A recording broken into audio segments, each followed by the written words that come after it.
Well, this was not something I was expecting. Hey guys, to another episode of Carter's Corner.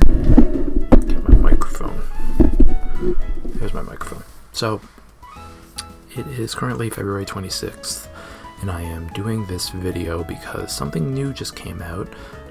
Something I wasn't expecting. I mean, I was expecting one half of this, but I wasn't expecting the second half, and I want to give my thoughts on this trailer for this new Pokemon game that dropped. Now, Pokemon has been very much a game that I've played ever since I was a kid. It was the first game I kind of remember learning how to play. Like, I've played Pokemon Yellow back, like, when I was 3. So, yeah, I've been with this series for a long time, and pretty much since the beginning. And I've been such a fan that I've made some questionable, questionable life decisions because of it.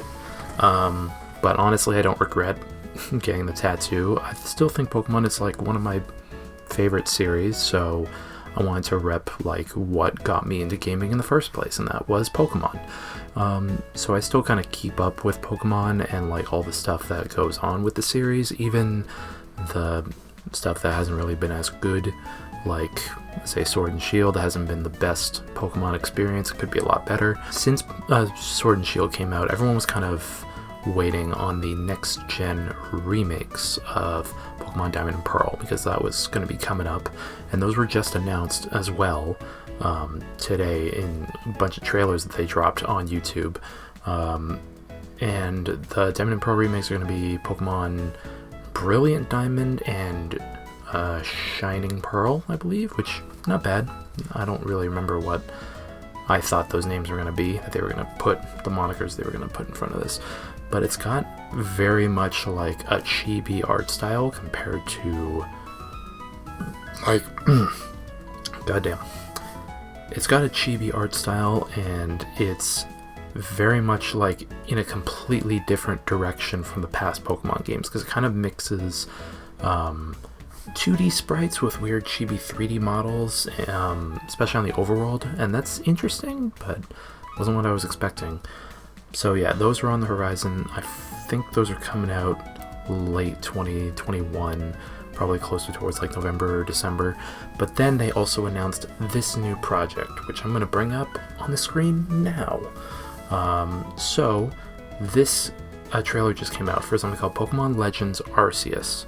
Now, Arceus is a Pokemon that is said to be the god of all Pokemon, and it was released in 4th gen. It was released essentially, I think there was only like one event that you could actually get to ever get this Pokemon, but they never officially released it. So if anybody has an Arceus in their game, it's not a real Arceus. It is pretty obvious that they cheated to get it, because they used like Game Shark codes or something. There was never an official release for Arceus. They never really talked about it. They never really, like, the event was in the code, in the game itself for Diamond and Pearl, but they just never gave it out. So this is the first time they're actually officially bringing Arceus to the forefront, which is happening the same time that the Diamond and Pearl remakes are coming out. So it seems like Pokemon has been planning this for a while, especially with the now, I believe, 25 years of Pokemon, so goddamn, I feel old. But yeah, we're going to watch this trailer, and I wanted to give my thoughts on some of the things that come up in this trailer, because it's really interesting, and that poses a lot of interesting questions for how this game is going to be essentially unfolding, because this game is supposed to be coming out in early 2022, so this is coming out after the remakes. So let's check this out.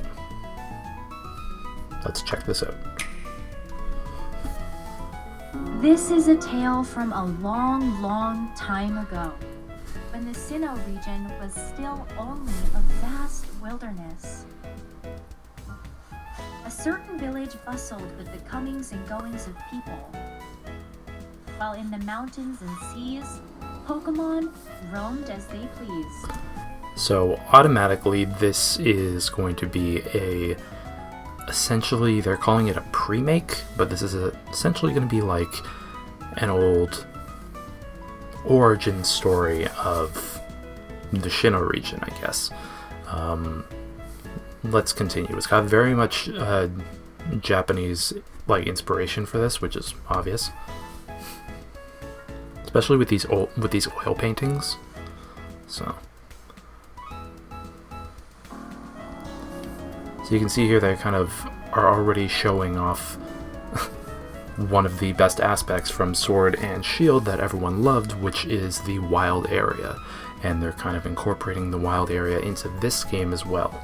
So that's very interesting. We have to see what kind of Pokemon we come across. Of course, they showed, if you look back here, they have wild Piplups, which means the starter Pokemon from 4th gen are going to be wild Pokemon in the area. That is really interesting. So I don't think any Pokemon game has done that officially, where starter Pokemon have been just there in the wild area. So this is the first time I've actually seen them do that, because like if you wanted to get extra starter Pokemon beyond the one that you get at the beginning of your adventure, you kind of have to jump through a bunch of hoops, and that varies from game to game. So like, I'm trying to think of one off the top of my head, X and Y, they give you a second starter Pokemon, a Kanto starter Pokemon, when you get to the first major city, because that Kanto starter is going to be used as your introduction into Mega Evolution. That's what it was. I haven't played X and Y in a while. But yeah, like, you couldn't just find them in the wild. You had to do certain things in order to find them. So that's why I find this really interesting. HM Slave Bidoofs. You can also get an idea of what the character is going to look like, which is very much an old Japanese style, like ninja version of the Gen 4 main characters. I don't remember what the male character's name is, but the female character's name is Dawn. So here you can see that Dawn has a very old school ninja inspired look. So that's interesting. Now something I find really interesting is not the roll, but this.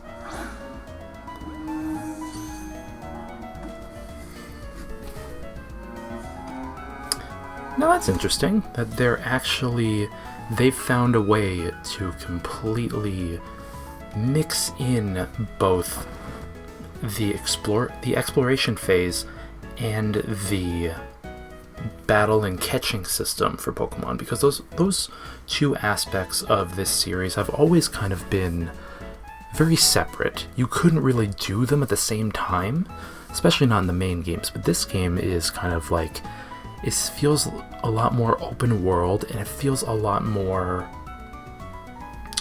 what would I use the term here? It feels a lot more fluid. Like they've found a simple way to kind of mix in these two phases more and more, so it doesn't stop and start your game flow.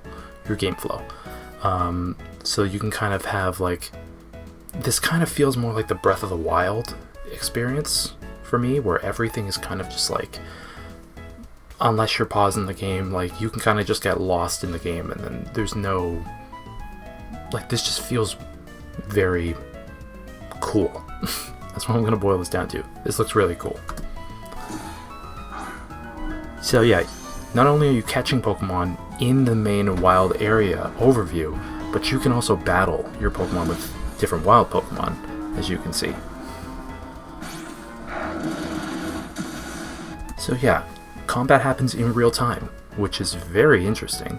I don't see any sort of following, like Pokemon following your character, which kind of sucks, because that's one of those things I really liked from the DLC for Sword and Shield. You can have your Pokemon out following you, but from what I remember, they had a lot of trouble with that in implementing that to work. So I'm not sure if they're going to have that for this. I hope they do, but you know, why can't you just have your Pokemon following you? Like, there's another look at the kind of environments that you're going to come across. So these are your starter three. I'm assuming that these are going to be your starter 3. This is really interesting. Another thing that's interesting is the environment that you are in. It looks very modern. Like, this kind of looks like the inside of the White House. That's a little strange. Also, the starter 3 Pokemon that you get in this are not, they're not Sinnoh Pokemon. They are a mix between other gens. So you've got Rowlet from Alola, you've got Oshawott from Unova, and you've got Cyndaquil from Johto. That's not something I was expecting. So, I don't know, that's interesting. I'm probably going to go for a water starter. I always go for water starter except for 3rd gen. 3rd gen I went Torchic, because Blaziken is cool.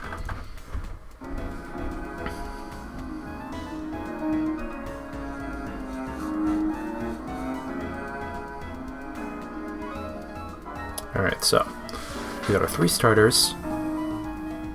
Also, you can see here, one of the things that makes thinking about how Pokemon would have taken place in more like a medieval setting or more in like the past is because Pokeballs are very much a very highly technical device that you need some kind of scientific advancement in order to actually make them work, but they kind of show an image of what one of those old school Pokeballs would look like, and it's just a simple locking mechanism, which is kind of like something you would find on a chest. It's pretty funny, and the bottom is... Actually, the bottom kind of looks like wood. I didn't even notice that, so... Yeah, that's pretty interesting. Now, ready for the real kicker, and it's not really anything new. We're all expecting it from the name of the title of the trailer.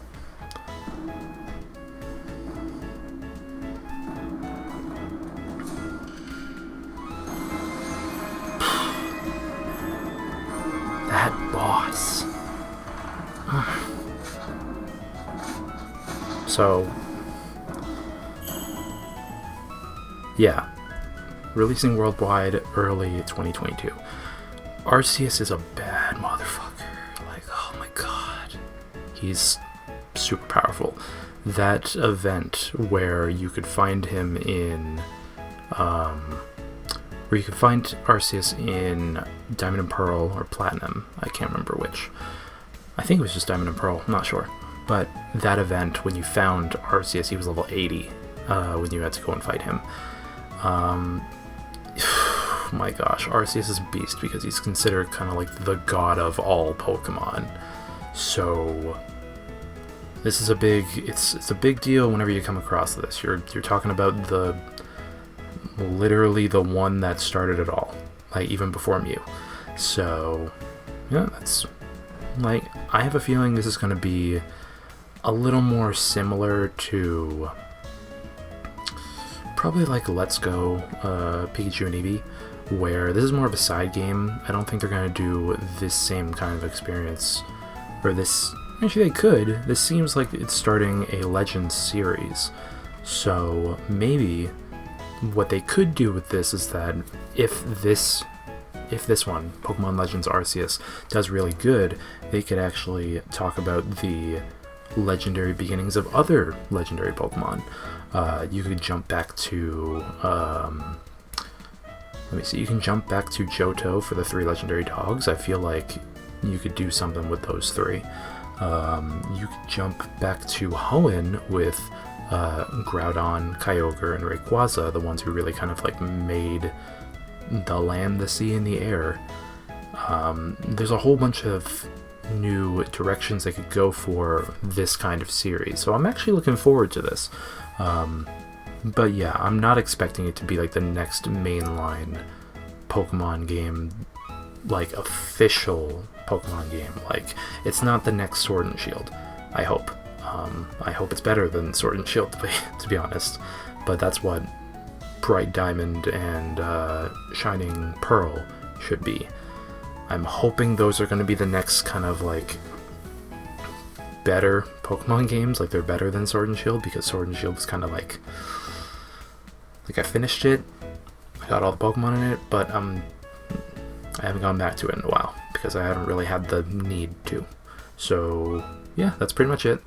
Just wanted to give my comments on this trailer that dropped, and that's pretty much going to be it. This is a very short compared to the last two Carter's Corners, and this one was kind of just on the fly. Wanted to get it out there. So yeah, that's pretty much it for that. Yeah, that's pretty much it. See you guys.